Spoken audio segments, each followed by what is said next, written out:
Mario Costello's phone slips from his trembling hand.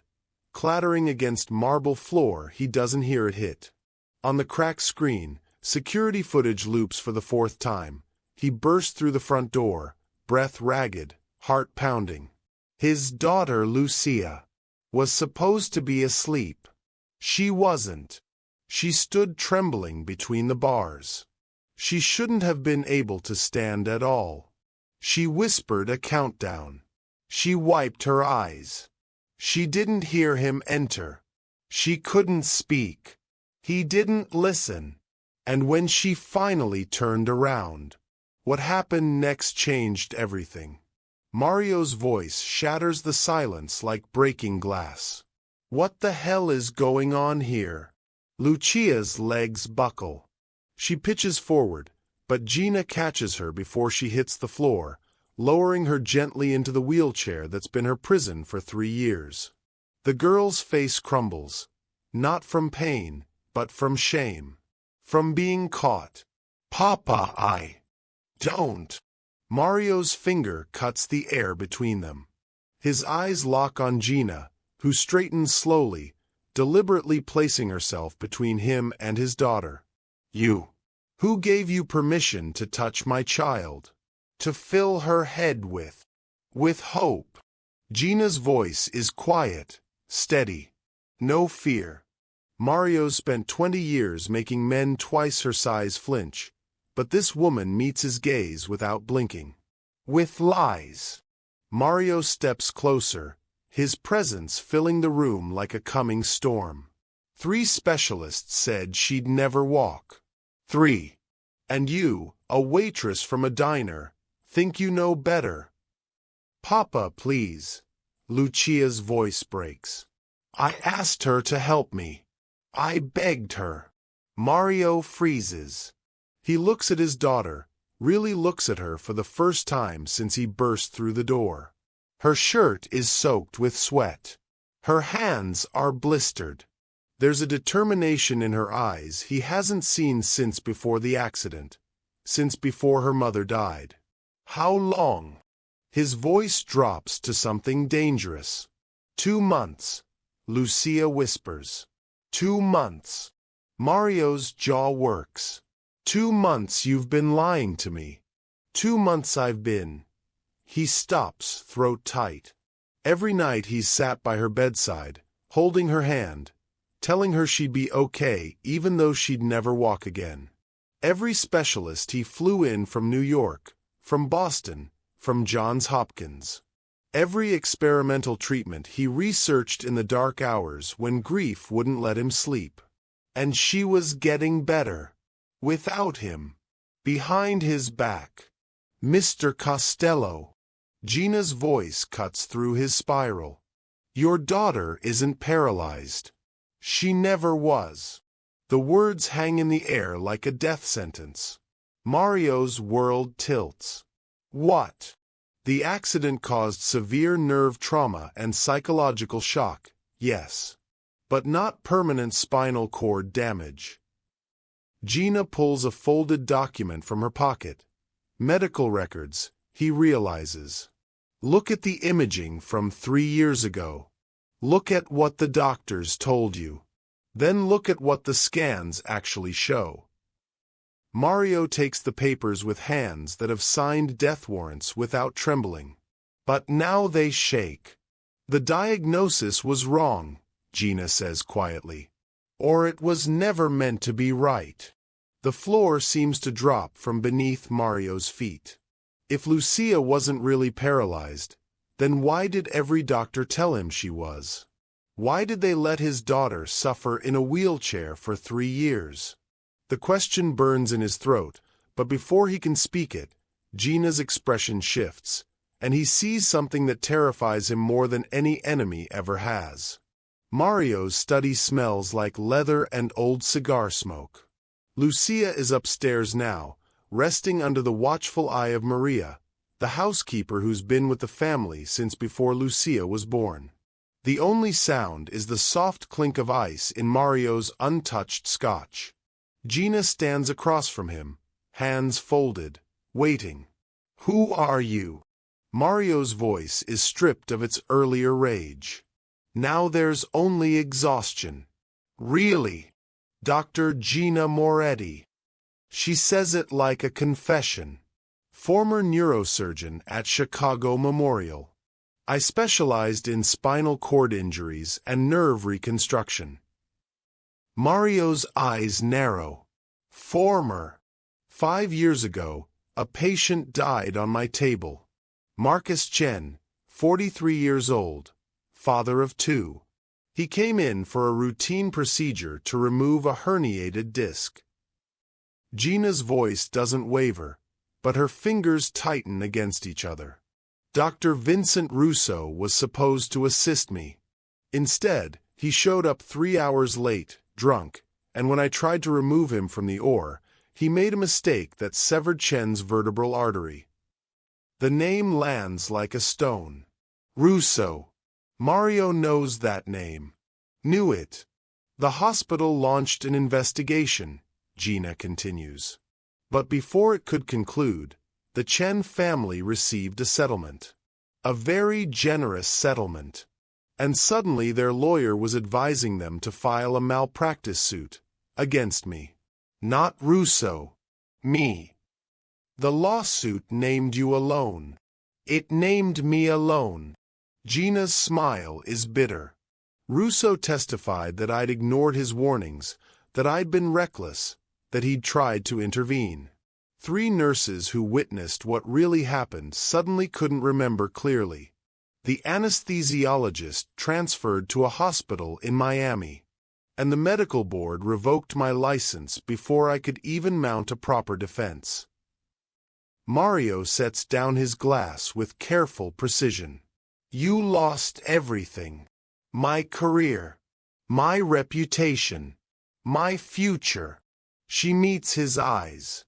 I spent 2 years trying to clear my name. I filed appeals, hired investigators, tracked down witnesses. And you know what I found.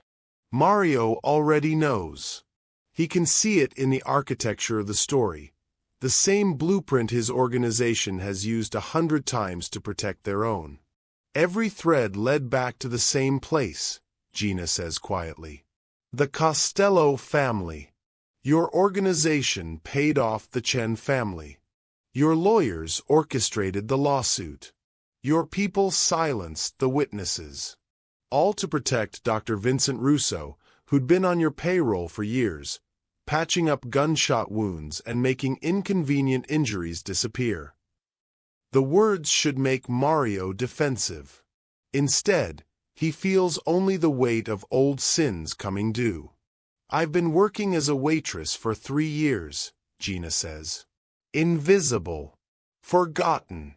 Every day serving coffee to men in expensive suits, wondering if any of them were the ones who destroyed my life. She pauses. And then 8 months ago, I saw your daughter at Tony's diner. Mario's throat tightens. And you saw an opportunity for revenge. But Gina shakes her head slowly, and that's when Mario realizes, this story isn't going where he thought it would. I didn't see an opportunity for revenge. Gina pulls a manila folder from her bag, worn at the edges, pages dog-eared from constant handling. I saw a child who was suffering because someone lied to her. She spreads documents across Mario's desk. Medical imaging. Accident reports. Police photographs that make Mario's chest tighten. The twisted metal of his wife's car. The shattered glass catching sunlight like scattered diamonds. Your daughter's injury pattern never made sense to me, Gina says, pointing to an X-ray. See here. The nerve damage is consistent with severe trauma, yes. But the spinal cord itself? Intact. Bruised, compressed, but not severed. Not even fractured. Mario leans forward, studying images he's stared at 1,000 times but never really understood. With aggressive physical therapy, she should have regained function within 6 to 18 months. Instead, She was diagnosed with complete paraplegia and told she'd never walk again. Gina pulls out another document, Lucia's medical file. 3 different specialists, all from practices your organization has connections with, all reaching the same conclusion. You think they lied?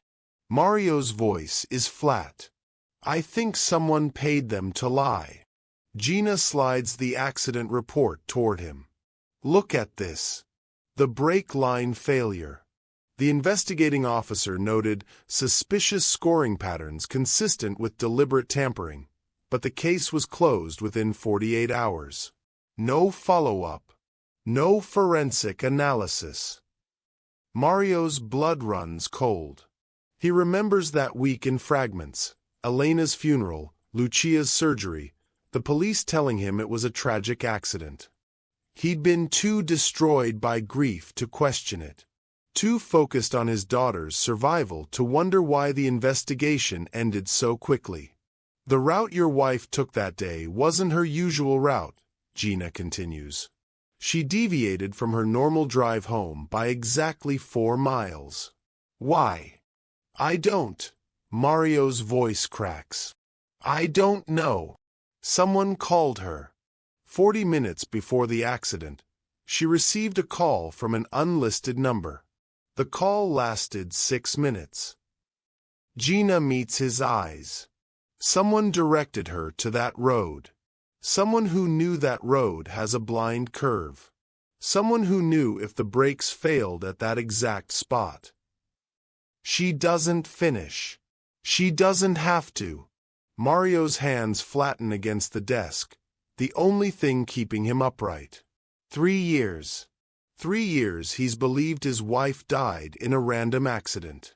3 years he's watched his daughter suffer, never knowing.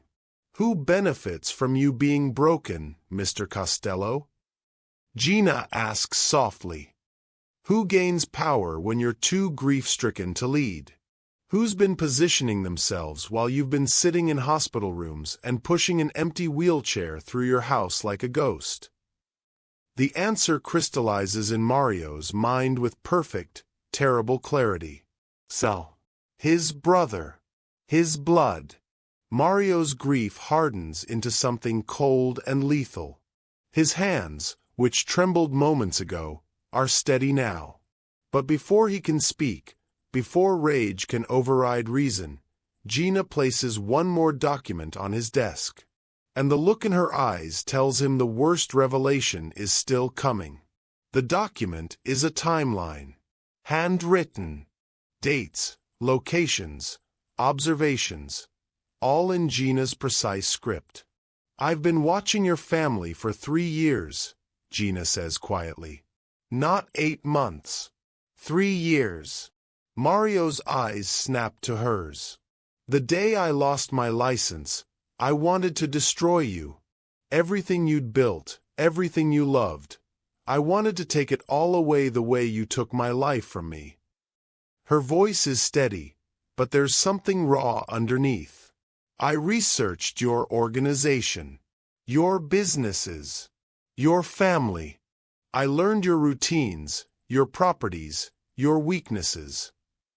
She points to an entry dated 2 years and 4 months ago.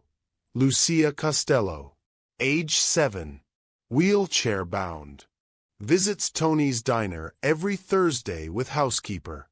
I knew about your daughter long before I started working at the diner. I knew she couldn't walk. I knew you were destroyed by it. Gina's hands curl into fists. And I knew that if I could prove her paralysis was a lie, if I could expose that your own people had kept her in that chair, I could shatter what was left of your world. Mario should feel rage. He should call his men, have this woman disappeared. But all he feels is a strange, hollow numbness. I had it all planned, Gina continues. I'd befriend Lucia, gain her trust, secretly help her recover. Then, at the perfect moment, I'd expose everything publicly. Make you look like the monster who imprisoned his own daughter. destroy your reputation, turn your organization against you. She looks away, jaw tight. But then I actually met her. The silence stretches. She wasn't the daughter of a mob boss. She was just a little girl, 9 years old, reading books about ballerinas, asking me if I thought angels were real because maybe her mother was one. Gina's voice cracks. She showed me a drawing she'd made, her and you and her mother, all holding hands. She'd drawn her mother with wings. Mario's throat closes. I'm a doctor, Mr. Costello. I took an oath to do no harm. And watching that child suffer, knowing I had the skills to help her but was choosing not to because I wanted to hurt you. Gina meets his eyes. I couldn't do it. Some things are bigger than revenge. For a long moment, neither speaks. Then Mario's phone shatters the silence, Tony's name flashing on the screen. His consigliere never calls this late unless... Mario! Tony's voice is tense. Emergency meeting. Tonight. Sal's calling it. He's making a move. Mario's jaw sets. The trap is already in motion. He looks at Gina, this woman who had every reason to destroy him and chose mercy instead. How much does Lucia remember about the accident? Gina's expression darkens. Everything. And suddenly Mario understands. His daughter isn't just learning to walk again. She's preparing to stand up and tell the truth. The truth that will tear his family apart. The truth that Sal has been trying to bury for 3 years. Tonight, one of them will fall. The private room at Lombardi's smells like cigar smoke and old leather. Mario steps through the door and feels the shift immediately. The temperature of power has dropped several degrees. 12 men sit around the mahogany table. Men who've bled for him. Men who've buried secrets in the Chicago River at his command. Tonight, they watch him like wolves deciding whether the alpha is still worth following. Sal sits at the far end, fingers laced together, expression unreadable. But Mario sees it, the faint curl at the corner of his brother's mouth. The look of a man who's been waiting 3 years for this moment. Thank you for coming, Mario. Sal's voice carries the false warmth of a funeral director. We need to discuss some concerns. The word hangs in the air like smoke. Sal pulls out a ledger. Numbers. Missed shipments. A botched negotiation with the Carlucci family. An alliance that fell through because Mario didn't show up to seal it. Each item presented with surgical precision. Leadership requires focus, Sal says, eyes scanning the room. Clarity. These past 3 years, we've seen distractions. He doesn't say Lucia's name. He doesn't have to. The accident was a tragedy, Sal continues, his tone dripping with manufactured sympathy. We all grieved for Elena. We all pray for Lucia. But grief can't govern. Emotion can't protect what we've built. Mario watches his brother perform. Every gesture rehearsed. Every word calibrated. This isn't a meeting. It's a coup wrapped in concern. I'm calling for a vote of confidence, Sal announces. For the good of the family. For our future. The men shift in their seats. Angelo, who owes Mario his life, won't meet his eyes. Vincent, Sal's cousin, leans back with crossed arms, already decided. The room splits down invisible lines, loyalty fracturing like ice. Mario should speak, should defend himself, should remind them of every war he's won, every empire he's protected. But all he can think about is a 9-year-old girl in a hospital bed. A black sedan following Elena's car. 3 years of his daughter's stolen life. and the man across the table who orchestrated all of it while playing the grieving uncle. Sal wants the crown. He's wanted it since before Elena's body was cold. Mario opens his mouth to respond. The door opens. Every head turns. And Lucia walks into the room. Not in a wheelchair. Walking. The world stops breathing. She moves slowly. Each step deliberate, uncertain, like someone remembering a language they haven't spoken in years. Her hand grips Gina's so tightly her knuckles are white, but she's moving. One foot, then the other. Walking. The silence in the room is absolute. Sal's face drains from olive to ash. His mouth opens, closes. For the first time in 3 years, Mario sees his brother afraid. Angelo half rises from his chair, confusion and wonder battling across his weathered face. Vincent's arms uncross. Even the hardest men in Chicago can recognize a miracle when they see one. Lucia stops 3 feet from her father. Her legs tremble with effort, but she stands. She stands like a soldier refusing to fall. "Papa," she whispers. Mario drops to his knees. He doesn't care who sees. Doesn't care what it costs him. His daughter is standing, and the world can burn for all he cares. "What is it, tesoro?" His voice cracks on the word. "I remember." 2 words. The room leans in. Lucia's voice is small but steady, like a child reciting something she's rehearsed 1,000 times in the dark. "Mama was singing. That song about the sparrow. We were driving home from my dance recital." Mario nods, throat too tight to speak. "There was another car. A black one. It followed us for a long time." Her eyes, those impossibly old eyes in her young face, shift to Sal. "I saw Uncle Sal in the back seat." Sal surges forward. She's confused. The trauma. "Let her speak." Mario's voice is quiet. Lethal. Lucia continues, each word a knife. "The car hit us from the side. Mama screamed. Everything went dark and loud and then, quiet. So quiet. Tears stream down her face, but she doesn't stop. She's carried this alone for too long. In the hospital, I woke up. But I couldn't move. Couldn't talk. Everyone thought I was asleep." Her voice drops to barely a whisper. "But I heard things." The room holds its breath. "I heard Uncle Sal talking to Dr. Russo. He said." She looks at her father, and Mario sees the weight of the secret she's been carrying.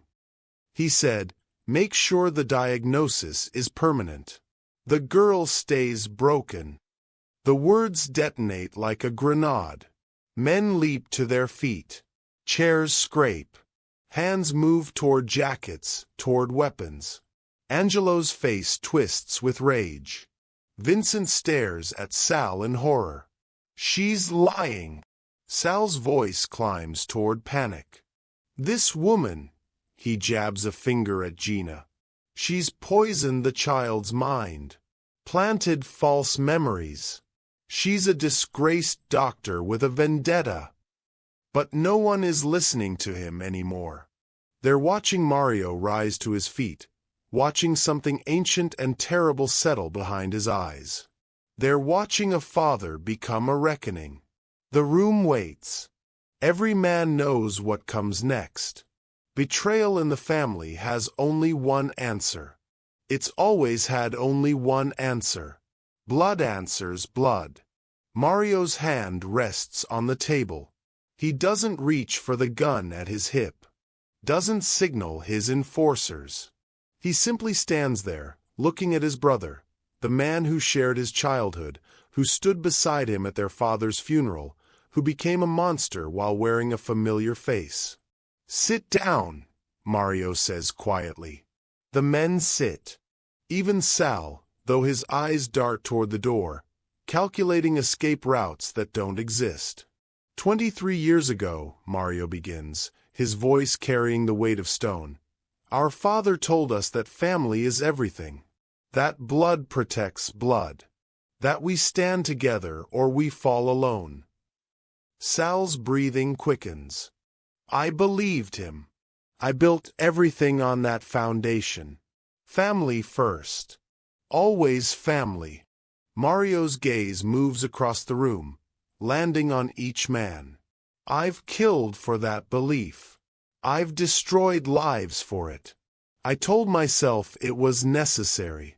That this, he gestures at the empire around them, was worth any price. He looks at Lucia, still standing with Gina's support. Still trembling but refusing to sit. Refusing to be small ever again. My brother murdered my wife. The words land like bullets. He orchestrated the accident that should have killed my daughter. When she survived, he paid our family doctor to lie, to trap a 9-year-old girl in her own body for 3 years. Sal opens his mouth. Mario's raised hand silences him. He did this because he was patient. Because he knew that grief would make me weak. That watching my daughter suffer would hollow me out until there was nothing left but rage and guilt. Mario's voice doesn't rise. Doesn't need to. He wanted me broken so he could take what I built. The truth sits heavy in the room. No one moves. No one breathes. The old code says I kill him. Tonight. Here. Mario's hand finally moves toward his jacket. Sal flinches. Family law is absolute. Betrayal means death. Mario pulls out not a gun, but a single photograph. Elena on their wedding day, laughing, alive, untouchable by the future that was coming for her. But my daughter stood in front of me tonight and told the truth even though it terrified her. A woman who owed me nothing gave her back her life. And I realized, his voice cracks, just slightly. I've been following the wrong law. He looks at Sal, and what Sal sees there is somehow worse than rage. It's disappointment. Finality. You're not worth my daughter's innocence. You're not worth one more drop of blood in her presence. Mario's verdict drops like a guillotine blade. You're exiled. Stripped of protection, assets, name. Dr. Russo with you. You leave Chicago tonight, or you leave in pieces. That's the only mercy you'll receive. Sal's face contorts. Mario, please. We're brothers. I don't have a brother. The enforcers move forward. 2 weeks later, the Costello estate garden is alive with color. Lucia walks across the grass without assistance. Her steps are still careful, still measured, but there's no hesitation now. No fear. She bends to examine a butterfly resting on a rose, and when it takes flight, she follows it. Not running, not yet, but moving with a freedom that seems to make the entire garden brighter. From the patio, Gina watches. A small smile plays at her lips, the kind of smile that takes years of grief to earn. Pride mixed with wonder, edged with exhaustion. Miracles, it turns out, are built from 1,000 tiny choices, repeated until the impossible becomes real. Mario emerges from the house carrying 2 espresso cups. He sets one beside Gina, the gesture simple but deliberate. An offering. Maybe an apology. Maybe just company. Northwestern Memorial called again, Gina says without looking at him. They're very persistent. You'd be brilliant there. Mario settles into the chair beside her. Full reinstatement. Your choice of department. I made sure of it. You made sure. She finally looks at him. You mean you used your influence, your connections, the same power that destroyed my career in the first place. He doesn't flinch from the truth. Yes. The honesty sits between them, sharp-edged and uncomfortable. I'm considering staying, Gina says quietly, as Lucia's private physician. If she wants me. If she hesitates. If you'll let me. Let you. Mario's laugh is short, bitter. Daughteressa, you saved my daughter's life. You had every reason to let her suffer, to let me suffer, and you chose compassion instead. I don't let you do anything. I'm asking, begging if I'm honest. Lucia's laughter carries across the garden. She's found another butterfly. I don't know how to thank you, Mario continues, his voice low. I don't know how to make right what I helped destroy. Your career, your life. You can't. Gina's words are gentle but firm. You can't undo it. Can't rewrite history. What your organization did to me, to my family, those scars don't disappear because you decided to develop a conscience. He nods slowly, accepts it. But Lucia deserves better than our grudges, Gina adds. She deserves a future that isn't built on revenge or guilt. They sit in silence, watching the girl who changed everything. A child who learned to walk twice. Who carried an impossible secret through 3 years of darkness and emerged still capable of joy. You're learning something, Gina observes. Aren't you? That I was wrong about everything? Mario's voice carries a weight that 20 years of violence couldn't teach him. That real strength isn't control. It's admitting when you're powerless. That the only power worth having is the power to choose mercy when vengeance would be easier. He looks at Gina, and for the first time, she sees past the Mafia boss.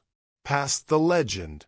She sees a man who finally understands what he's lost, and what he might still save. She asked me something this morning, Mario says. She asked if you were staying. Gina's breath catches. What did you tell her? That it's your choice. But vulnerability cracks across his weathered face like sunlight through stone. We'd like you to stay. Both of us. As family. The word hangs in the air. Family. The word Gina lost 5 years ago when this man's world swallowed hers whole. When Marco was killed and her life burned to ash and she became no one, nothing, invisible. Now here it is again. Offered back like something precious found after years of searching. I'm not asking for forgiveness, Mario adds quickly. I don't deserve it. I know that. But I'm asking for a chance. To do better. To be better. For her. Gina watches Lucia crouch to examine something in the grass. Probably a ladybug or a fascinating stone. The simple joy of a child discovering the world on legs that were supposed to be dead forever. One condition, Gina finally says.